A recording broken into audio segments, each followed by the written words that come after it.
I've had the enemy really challenge me a little bit. Because before I can preach to you, sometimes I wonder, Lord, what do you want me to say? I'm representing here the the prayer ministry. And I was wondering, Lord, what do you want me to say about prayer? Because I know everybody knows we need to pray, right? We're in the last days, we need to pray. And I didn't know what to say. And as I prepared, I thought, Friday I'll just go over a little bit and I'm good to go. And then all of a sudden I got sick. I got sick to the point I couldn't even talk yesterday. The whole voice was gone. So I went to the store, I stopped everything, and went to the store to get as much stuff as I can. And I thought I'd be better. And this morning it was even worse than it was yesterday. So I called the pastor and said, I don't know if I can do this. But remember, the sermon today is about faith. And look, I'm standing here. I didn't have faith. I didn't know I could be standing here today. And God said, before you talk to anybody about faith, you don't need to have faith. So it is a reason that I think it is appropriate that we talk about faith this morning. And I hope that if you don't learn anything from today, remember that without faith, no one ever please God. Now, you're going to be sitting here for a while. Can I ask everybody to please stand a little bit? Please, everybody stand. And every time I preach, I like to kind of meditate on the Word of God. But this time, help me sing this song called Whisper a Prayer. Because they were talking about prayer, right? So if you know the song, sing with me. It's not on the screen. I didn't put it there. I didn't even stand for it. So, but let's sing a little bit. Whisper a prayer in the morning. Whisper a prayer at noon. Whisper a prayer in the evening to keep your heart. Jesus may come. Jesus may come. Jesus may come.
Promise that you will be there with us through it all. So help us to have the confidence, to build the confidence, to learn about faith and build our faith in you. Father God, in this last day, this is my prayer. In Jesus' name, amen.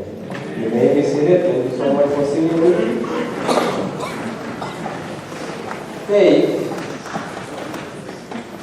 Faith is one of the toughest topics to talk about, no matter how experienced you are. I have a little definition here that says faith is not knowing what the future holds, which I know for sure. You go to school so that you know your future is great. You go to work so that your future, you're trying to build hope for your future, right? But faith is not about knowing what the future holds, but it's knowing who holds your future. Keep this in mind because when the wind and trials really push you left and right, you might be easy to forget who holds your future. That's God Himself. Now, has any of this ever happened to any of you guys? Have you ever left your keys in the car because you were in the rush? Same thing as prayer. You can pray, Lord, please help us. If you don't activate faith, that car is not moving anywhere. That's how important faith is in everything you pray. When you pray and you add a little bit of faith, even a faith of a mustard seed, the Bible promises that even the mountains will move for you on your behalf. But you could pray, Lord, and pray day and night. If you don't activate faith, that prayer might not go anywhere. I'm going to tell you a little bit about my parents, my dad especially. The reason I'm talking about faith is, this is not a real picture, but it's just an illustration of the soldiers trying to break in the house. Because I guarantee you, if a soldier wants to break somebody's house, they can easily break the house, right? They have the tools to break somebody's house. They have come to my parents. I was little. Most of you maybe don't know me. I was born in Africa as a little kid. Came as a little kid, but I remember a lot of stuff I went through, and I've told you many stories about me. So, knowing that little background, my parents, the soldiers came to my house, and don't ask me why, because some of you might think, they're criminal. Why would the soldiers? People usually say police, not soldiers, right? We had soldiers come in my parents' house. And they, this one particular incident, they knocked so many times. We didn't know who they were. They just said, Marcian, get out of the house. My dad did not open the house, the door. But the knocking was so loud, we the kids were so scared. We were all holding each other, but we don't know what's going to happen. And we knew from in the past that they have killed many people at night. CIA, the Secret Service. Now, my dad had worked for the Russian embassy in the past. He worked for the Chinese embassy in the past. And he also worked for U.S. embassy. So, the Burundi government had something against him because he had so much information. And he's educated. Most people who educated his tribe were killed. And here they were knocking at our house. And we just stayed there doing nothing, just hoping and praying. We were just praying, Lord, please do a miracle, save us. Guess what? It seemed like God answered our prayer. At that moment, they actually just became quiet like they left. They left their car far from where they came to pick up my dad. That way we don't see the car. We don't even expect anything. And they wouldn't even stop. But we prayed so intensely, Lord, please save us. And then, it became quiet like he answered our prayer. But they just left there at the front of the door. I asked you the first picture I showed you, do you think the soldiers, if they want to kick the door, they can do that any time. But God answered our prayer. They just stayed there at the door outside and waited until we wake up. And we thought God answered our prayer, so we slept. My dad said he was snoring. He thought it just, it all went away. Until he opened the door in the morning, going to work. Oh, there they are, standing to pick him up. He said, you have been, we are here to arrest you. He said, what charge? He said, you have explained that to the judge. He said, why would they go for something I don't know? They said, we don't care. We are here for warrant to get you. Okay, so my dad knew, first God answered his prayer, they didn't take him a night. Because that night, if they had opened the door, he'd been gone. Nobody would even know what happened to him. But now that they're there, he said, okay. He knew this was his time to die. He knew for sure he's not coming home. So he said, give me a second, I need to eat. You're telling me a man going to die, he wants to eat first. He said, and they said, okay, you know what, we'll give you 2 minutes, but hurry up. So he ate his breakfast while they're watching him. And they said, do you have any gun? He said, I don't have any gun, I'm a Christian. I don't do any of that kind of stuff. So they came inside the house, searched everything, and they didn't find any gun. So they said, okay, now it's time to go. So they picked him up. As they were going, the people, I didn't put the picture, I was going to put the picture here, but I have so many slides to show you. But the neighbors, everybody was wondering, why do we have soldiers in somebody's house? What is, everybody's talking and wondering. And as they're talking, the crowd got bigger and bigger and bigger. And all of a sudden they asked us, they said, what did he do? And the soldiers didn't say anything. They said, he's not living here until you tell us what he did. And it got so bad that they pulled their gun trying to shoot people. They said, kill us. You want to kill us? Go ahead, kill us. You can kill us. They used to do that for my dad. And that's all just somehow just say, you know what, this is not the way to fight. They just let him go. But what they didn't know, after he got at work, the boss asked, what happened? Why are you late? What happened? He said, last night we had soldiers come to my house. And as they came in, as he explained to the ambassador, he said, okay, we have a meeting with the president today. Maybe we can ask him about that. At that time, that next day actually, all the embassies, Chinese, Russian, all the embassies had a meeting. And after everything was done, the U.S. Embassy said, I have a question about my servant last night. One of your soldiers came to his house trying to kill him. The president said, I have no clue anything about that. So he referred to the governor. Maybe the governor knows. The governor said, I have no clue about that. So they called the military people. They said, nobody has anything about that. So it was like, this is not a big deal, but this guy trying to make, accuse us about something. But lucky for us, they took a picture of the car. So we had the plate number. So the ambassador asked my dad, do you have any evidence they came to your house? I said, yes. So once my cousin, the one who took a picture, brought it up, they tried to figure out, they had another meeting, and all this, I'm telling you, is to show you, first God only saved us by faith, right? And now, his case is going up to the president. You have no idea how angry the commander became after he realized this case went to the top. Because they said, who is he? My dad has no job in the government. How is his name like a big deal now? And at that point, that's when they realized, you're not going to just kill him quietly and don't think something's going to happen. Because even if they kill him, somebody's going to inquire what happened and then somebody will find out. So that's how this incident saved us from many other attacks they were trying to kill us. But because now they know, the top people in the government knows, so they said, you know what, maybe we should be careful about killing this guy. So now we got saved. And this is a verse he always tells us, because I'll show you some of my weakness about faith, okay, in a few minutes. Here, my dad's favorite verse is Psalm 27, 1-4. It says, the Lord is my light and my salvation. And that, just starting there, that could be a whole sermon itself. And I don't know if anything God speaks to any of you, just read any of that and then listen to what the Lord is trying to tell you. The Lord is my light and my salvation. Whom shall I fear? The Lord is the light, the strength of my life. Of whom shall I be afraid? When the wicked, even my enemy and my foes, came upon me to eat my flesh, they stumbled and fell. Though a host should encamp against me, my heart should not fear. Though the world should rise against me, in this will I be confident. I want you to get confidence in God. When you pray, you have to have faith, which is what? Confidence. This verse is what Nehemiah did. Even though they even though they encompass me, they want to eat me in my flesh, he said, or even come against me, I'll be confident. One thing I deserve, I'll seek. That I will seek after, and that I may dwell in the house of the Lord. That's all my life, to behold the beauty of the Lord and inquire His temple. David wanted just to be in the temple of the Lord. That's coming to church. We only come once a week. David wanted to be in the presence of God all the time. And when you live in the presence of God, no evil can come around you. Light and darkness do not mix. If you have faith that God is with you, no matter what the devil throws at you, you will be able to survive.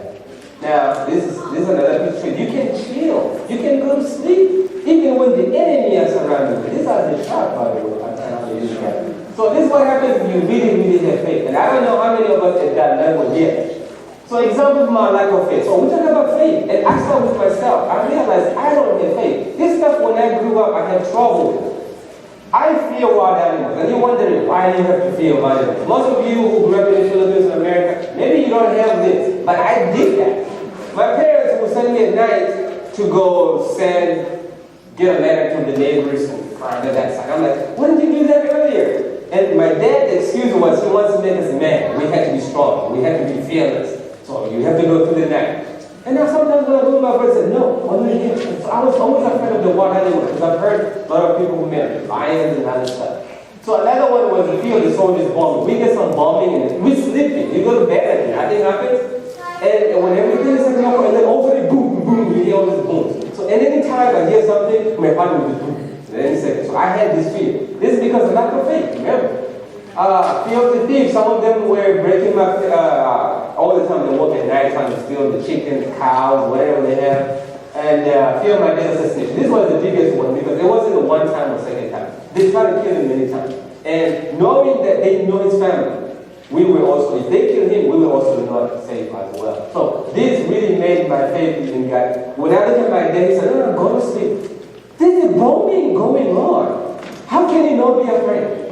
How can any human being say, I'm not scared? My dad said, where are you going? If you might run into the enemy, he said, just sleep and claim Psalms, this verse we just read here. He said, just claim this verse and you'll be fine. Just go to sleep. Just read this verse and go to sleep. So I learned to be confident in God, knowing that He has you in His hand. Okay, let's move on. Sometimes the reality is very scary though. You know, I might be preaching here and you say, you know what, Joe, maybe that happened to you, this maybe never happened to me. But trust me, we are in the last days and the enemy is going to throw so many stuff at you. We're going to read a little bit in a few minutes about the Hittites, the Jebusites, and the Amorites, and the Canaanites. And this could be interpreted as something else. Some of us may have the Hittites in our families, in our workplace that are chasing you or making you scared. Some of us may be the Jebusites. Some of us may be the Amorites, the Canaanites. I don't know what your Amorites are. I don't know what your Hittites are. But some of these will come in our homes, in our church, in our schools, our workplace. But don't give in because God is stronger than our enemies. And here I just want to remind you that having faith is not knowing what's going to happen, but it's knowing who holds it. That who is the most important thing. And some of the trial we go through is because God is trying to mold us. You know, we cannot be the same confident and comfortable all the time. Sometimes God wants to mold us in His likeness. Am I the only one with the lack of faith who have gone through stuff like that? Let's look at some Bible characters. There's some people in the Bible who actually showed faith and some didn't show faith. But David, I missed this verse here. I wanted you to read with me. I don't have that verse there. 1 Samuel 17. Do you guys bring your Bibles with you? Please open your Bibles. I don't have that verse here. 1 Samuel, chapter 17, verse 10. That's the one I read. And I wanted to kind of treat you a little bit. I was going to put a verse there. This was my plan. I want to put a verse that's not there to see if you really read your Bible, to see if you follow what I'm telling you. And then my voice went away and I realized I had to put all the verses here in case you cannot understand the words because of my sickness today. So, 1 Samuel 17, verse 10, what does it say? 17:10 says, and the Philistines says, this is about David, by the way. They said, I defy the armies of Israel this day. Give me a man that we might fight together. When Saul and all the Israel heard this word of the Philistines, they were dismayed and greatly afraid. So who's afraid here? Israel and Saul, the king. You know Saul was the king of Israel, right? He was dismayed to a point. He really was very scared. Verse 13. No, actually 34 and 35, because I have only verse to read. 34 says, but David said to Saul, your servant used to keep his father's sheep. And when a lion or a bear came and took a lamb out of the flock, I went out there after it and I struck it and delivered the lamb from its mouth. And when it arose against me, I caught it up by the beard. I don't know, you guys heard lions and bears and beard? David said he caught it by the beard and struck it and killed it. By the way, this gave him enough confidence, because this is the reason I brought this verse up. When God do you a miracle for you, you have to hold that as a confidence to build up for future trials. David used that. Remember, Saul was kind of taunting this Israelite for 40 days. Says, send me someone to fight me. And then if I win, you be our servant. But if you guys win, we'll be your servant forever. And we're all scared because he was a giant, right? He was a giant. But David remembered what God did for him. He killed the big lion. And so he came to the king and asked him if he could go fight this guy. So the little David, he answered the call. Remember this Philistine is taunting God's people. And David said unto Saul, that servant kept his father's sheep, and they came alive. Okay, I just read that actually. But the neighbor's king had no other choice but to accept this, because nobody, his top generals and all, nobody was willing to stand up against this guy. But look at verse 43 and 47. The Philistines said to David, Am I a dog that thou come to me with staffs? You know, he had a little sling, huh? A little sling. And the Philistine cursed David by his gods. And the Philistine said to David, come to me, and I will give the flesh unto the fowl of the air and the beasts of the field. Then said David the Philistine, thou comest to me with the sword, and with the spear, and with the shield, but I come to thee in the name of the Lord of hosts. This is what I want to get out of this right here. The bigger the problem, the more glory God is going to get. And the more, this guy said, that, but I come to thee in the name of the Lord, not because of my strength, not because of my power, not because of your education, or your money, or anything you've been proud of, but only come to you in the name of God. When was the last time somebody attacked you and you actually didn't answer it like that? You thought this was spiritual and you answered them saying, I come to you in the name of the Lord, in the name of the Lord. So we need to continue practicing that. And then here, Numbers, let's say second trial. So we're talking about people who failed. It was a big trial, and then their faith faded, but somebody stood up. So that was David, the first example. And here, Numbers 14:1-4, the Israelites refused to enter Canaan. And it says that all the congregation lifted up their voice and cried, and the people wept that night. Where is their faith? What is their faith? What I didn't tell you before is the spies. I don't know if I skipped that slide. There was a spies who went to spy the land, and they find this giant. They said, wait a minute. The land is so beautiful. It has all this milk and honey. It's so good. But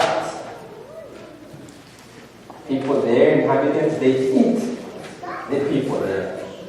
And we look like grasshoppers to them. And whenever you have a good report, and then a little doubt, a little something, guess which one people pay attention to? To the down one.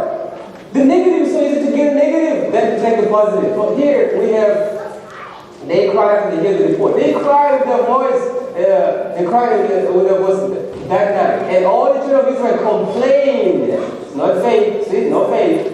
And Aaron and the whole people said to them, if only we had died in the land of Egypt, if only we had died in the wilderness, why has the Lord brought all these things, the sword, that our wives and children should become victims?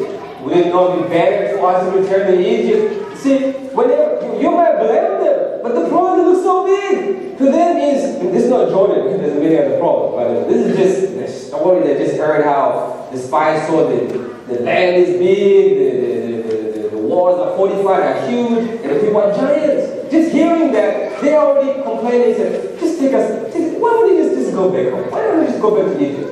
So they're complaining because they lack of faith. Now, another one is Joshua here. Israel had traveled in the wilderness for 40 years. This is the result, by the way, of not having faith. When you pray without faith, or when God tells you, He puts you in a situation that you lack faith, this happened. Israel had traveled in the wilderness for 40 years until all the men who were old enough to fight in the battle, they had left, when they left Egypt, they died. So all of them died. Everyone who doubted, who was here, who were crying, all these people who cried and said, none of them made it to the Canaan. Because they disobeyed the Lord, and God vowed that they would never make it to that place. Now, the scripture reading for today, this is where I'm going to talk to you. I'll slow down a little bit here. Give me a few minutes on this one. Hebrews 11 verse 1. Actually, I don't think it's there either. Look at this, my words. Hebrews 11 verse 1. Any of you know what the whole Hebrews 11 is about? What is the book of Hebrews about? You can look if you don't know. What is the book of Hebrews about? What's the topic? What's Hebrews 11? What is it about? Faith. We're talking about faith, right? We're talking about faith. So Hebrews 11 verse 1, please read with me. It's not even on the screen. Now when faith is the substance of things hoped for, evidence of the things not seen. Please pay attention to that. What is faith? Substance of things hoped for, evidence or assurance of the things not seen. Okay, that's verse 1. We'll read another one in a few minutes, so keep your hand there. It says here, Having faith and confidence will only help us grow in any war of obstacles. So the faith that we're talking about is when you pray and you act a little faith knowing God is going to hear you. Hope is assurance that in Hebrew 11 is challenging us to have. Faith is trusting God, and hope is for the future, but assurance believing that what I do not know, what I do not see that already exists. So there's a difference between faith and assurance, or evidence here that we're talking about. That's the point, the reason I'll put that right there. Evidence and faith. Hope, faith. What is the difference? One is just believing, trusting God, here's your future, right? But the other one, this is the one that is assurance. That no matter what, you cannot doubt. I don't know where my phone is outside. I think I started to illustrate with the phone. How many of you have iPhones here? Any of you have iPhones? Yeah, don't lift them up, but you know what I'm talking about, right? They're not cheap. They're not cheap. So if you buy a phone, most of you who have money, they will give you case to put it on, right? You buy a case, the phone with a case, so there'll be a case, and there'll be a screen protector, and there'll be insurance. They'll give you all these options if you want. Now, if I have a phone with a case, and it has a screen protector, by the way, the case protects if it drops, it's that way this even drop, the screen might scratch and whatever. But the screen protector, there's insurance companies that will fix your screen protector if it breaks. And there's insurance that even if that phone is broken, I was going to drop it to show you an example, but I don't have my phone. But you kind of have an idea what I'm talking about here. If you have a phone that has a case on it, and you have insurance on it, and has screen protector on it, all of those should give you confidence that even if the phone falls, you have someone to fix it. Even if they can't fix it, you have insurance to get a brand new one and cheaper, or even with no cost. So why then don't you have faith? Why do we worry that my phone might fall, my phone might have a problem? You don't worry if you have all these three. He has a case, he has insurance. You don't worry about what's going to happen to your phone. But it's the same thing with faith. When you have trials, you need a case. You need a screen protector and insurance. Even if, look what I have it, because of this three protection, when I say I don't stress about it like the world does. This is why you can in the storm full of trials, you can sit there and relax because you know who holds your future. When you have all these three, you don't stress about it. I have confidence, even if it fails, I'm still okay. Confidence that no matter what I go through, an insurance, that I'll survive through it. Even if it breaks, I'll survive through it, no matter what the problem is. Now, verse 3, it's a very, very important verse I didn't want us to really pay attention also to. Verse 3 of Hebrews 11 says, by faith we understand that the worlds were framed or made by the word of God, so that the things which are seen were not made of the things which are visible. Please, this verse is very important when we talk about faith. Very, very important. Because God commanded before the world came. And then He commanded, and He came forth. Therefore, if you want to get something God has spoken or tell you to do, although you can't see it, you can actually act on it. Follow His command and it will come to pass. Actually, one good example I have here was a pregnant woman. Have any of you been to baby showers? You know what baby showers are? Now, has that wife really seen the baby inside? Yeah, maybe you might say they went to the hospital, they had all this scans and all this stuff. Yeah. But are you sure, guaranteed, that baby will come out healthy, well, and everything as planned? You don't know that. But it doesn't stop them from having a baby shower. Baby shower is, they have seen, they've heard how this works. Somebody's pregnant for 9 months, and after 9 months, what happens? The baby comes out. So they are preparing. So they do things to prepare for what's to come. Even though they don't see it, they feel it, but they don't see it. but they act on it. And that's what faith is challenging us. We have to act on faith for that to happen. The Bible says in Hebrew, the first verse we read, that without faith, you cannot please God. So they are preparing. And then the question here is, what about you and me? We have read last week that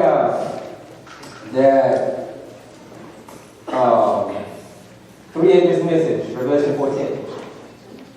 They cried to the Babylon, this church is going to be filled up. We're going to be filled and overfilled. So the question is, what are we doing to prepare? How much faith? Remember, the pregnant woman is preparing before. And if we didn't believe the church will be filled, what are we doing to prepare for that? So that's one instance we can practice about faith. And here I talk about Abraham. God, people read about Hebrews 11 and say, oh, Abraham has so much faith. But Abraham himself wasn't made full of failures. But because he acted in faith, God gave him this righteousness. He credited him for righteousness, even though he didn't really deserve all that stuff. Now, what about science? One thing, being in school, I've debated so many people about evolution, all that stuff. Hebrews 11 verse 3 reminds us that God spoke and it happened. When do we see that again? Genesis 1, right? Genesis 1, when God created the universe. When God spoke, when you make a car, by the way, here's something about science. How many of you know how to make cars? Can you create a car out of nothing? No, right? Nobody knows how to make a car out of nothing. They have to have a model, right? They have a model and say, okay, a Toyota looks like this. Honda looks like this. They have a model that they follow. But when God spoke, there was nothing more to say, okay, let there be light. The light looks like that. No, there was no light before he created it on our world. So when he spoke, it was in his mind. And when he spoke, he came to life. So this is why when you have act on faith, it will come to life if you act on faith. So what does that mean to you and me? When it says, when I'm praying, although I don't see what I'm praying for. No, God spoke and it happened. By the way, did you know before he created the universe, he saw you? Yeah, you say, you know what, John, my life is messed up. Why did God create me? Why did he knew this was going to happen? Why did he do that? He knew before he created me. He saw you. Because even before he created the world, in his mind, he has, we were created from invisible. It's in his mind, he saw you and he spoke and it came to life. So when you act on faith, it will come to life. And that's what that means. So what does it mean to you and me? So when you start a job, by the way, God didn't just meet your boss. He already knew the boss. When you have a problem with your brothers and sisters, you complain. Or you say, God, so-and-so invited me to David church. Before you even mention that to him in prayer, he knew that person. He knew he would hurt you. He knew this day would come. In other words, he understands your pain and when before you pray. You just need to act in faith. Even if it doesn't come out right. Remember, he loves you and he has the best interest for you. Now, before even the problem comes to you, it has to come to him first. That's why the Bible says that there's no trials or temptation that has come to you that you cannot conquer. The reason is God took that. He knew before the problem came to you, he had to come through him, and he molded it so that you and I can be able to handle it. And so let's review a little bit what we're talking about. So faith is only activated when faith only works when activated. It's like that car. It's not going to move until you act on it. We talked about David. David, when he remembered how God helped him, he was able to activate that faith in face of the trial. And I don't know what you and I are going through, or maybe you'll be going through. But we need to activate our faith. Now, also circulating our problems. Now, there's a people we go through. There's a situation when we go through something. And then you wonder, did God hear my prayer? Because I keep praying, but it's not solved. Has God said no, or yes, or maybe? So, one thing I've learned I'm going to share with you is a circle maker. If you have a problem children or other problems you do that seems like God is not answering, what do? You circle them. I have a wall of prayer where I circle my problems. One reason I do this is because when I see God answer that prayer, I can check it and give Him thanks. And sometimes you have to give an offering. Sometimes you have to give something as a thanks for what God did for you. Or also as a remembrance, because sometimes God does something, you just forget it. You know. It's like a guy who one time he said, God, please give me a parking lot. I don't want to walk this far. And before he just finished in Jesus' name, somebody just pulled out. And he said, God, never mind, somebody just pulled out. God knew you were going to pray, and he was talking to that person so he could give you the party. But this guy says, never mind. So the reason you need to circle God's promises and circle your problems is that because even though I'm not praying, God sees those problems that I'm praying for. Some of you are praying for your children or whatever. I have all those names in the scriptures, and then just circle them. And God will see those promises come through. Another one, Mark 15, 30 to 33. It's not on the screen actually. But it's the last scripture for today, if you could bear with me. I'm finishing. But we'll end with Jesus, because without Jesus, as an example, everything I'm telling you could be just my words. Look what Jesus went through. It's not in the scripture. Read it please with me. Mark 15. That's Mark 15. Let me get your Bible moved. Mark 15, 30 to 33. Please excuse my voice. Hopefully, at least you can see the words if you don't understand what I'm trying to say. Mark 15, 30, 32 says,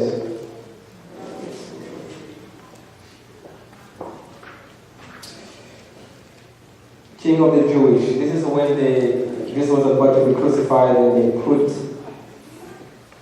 these words on the cross. King of the Jewish.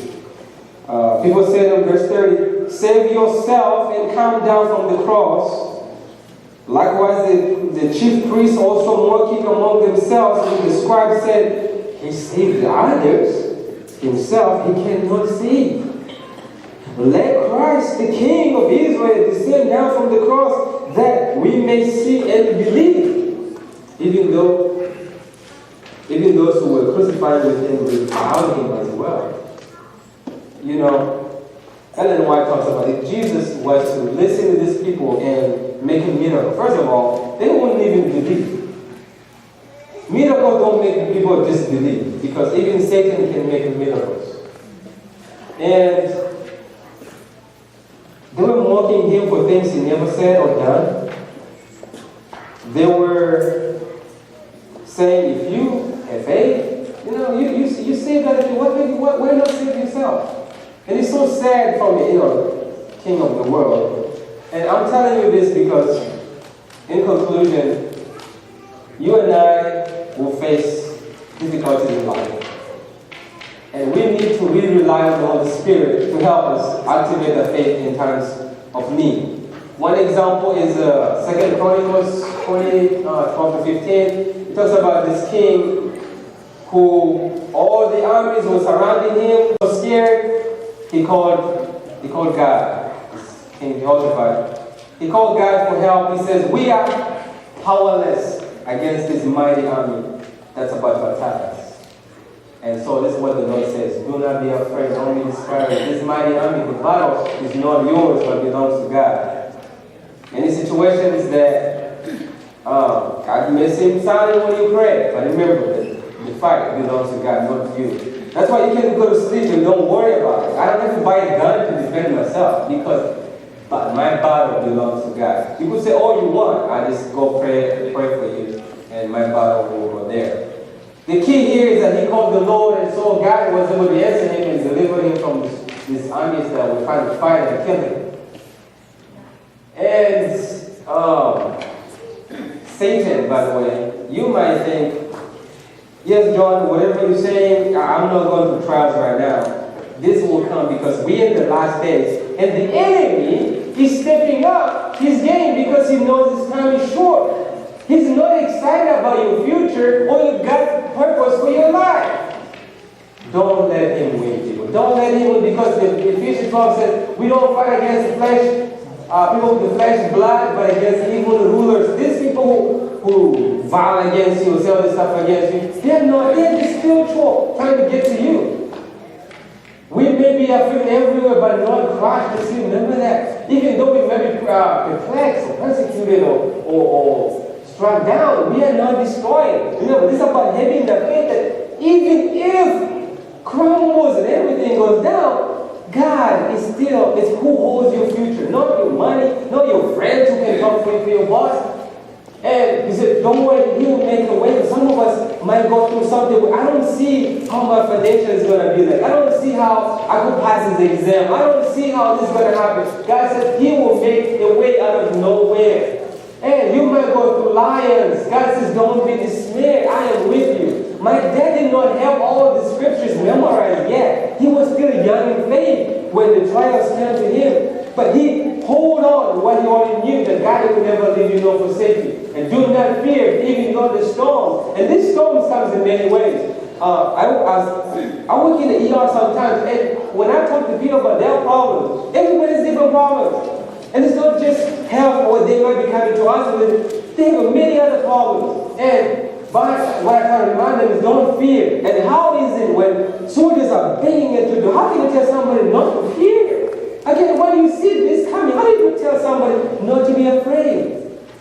Peace, be still, because the Lord is in the boat. As long as the Lord is in the boat, you don't have to fear anything, because God said, peace, be still. There might be many people with depression, and this is a problem I thought was just in middle age. Even kids now are on medication for depression and other stuff. We are bombarded with so many other problems. But God says, please activate that faith, because with that activating the faith, you'll be stuck with it. Family problems, we blame each other. All this will carry on your physical health as well. You know, even though we're Christians here, I see fights, and the truth is, we don't activate faith. We don't fight against flesh and blood. Yeah, it's not them trying to talk to you. It's not that person. It's the enemy behind that person trying to overcome you and crush your spirit. Remember, Satan did not come to Eve and tell her, hey, did you guys say this? No. He came in as serpent. It's behind, the spirit behind these evil people trying to get to you. That person trying to get this, it's the enemy behind it. You just have to pray, because this is a spiritual fight, and have faith in God. You see, brothers and sisters, it's not your spouse, it's not your children or brothers and sisters or friends or relatives or bosses. This is not people you are fighting. These are not your enemies. I'm not your enemy even if I said things against. I'm not. It's the enemy behind me trying to get to you. Because the enemy, the devil knows his time is short, and he will attack you in every possible way. Now or in the future, or somebody else. Don't forget what happened to Adam and Eve. So this is what I was telling you. The enemy deceived serpent went behind the enemy.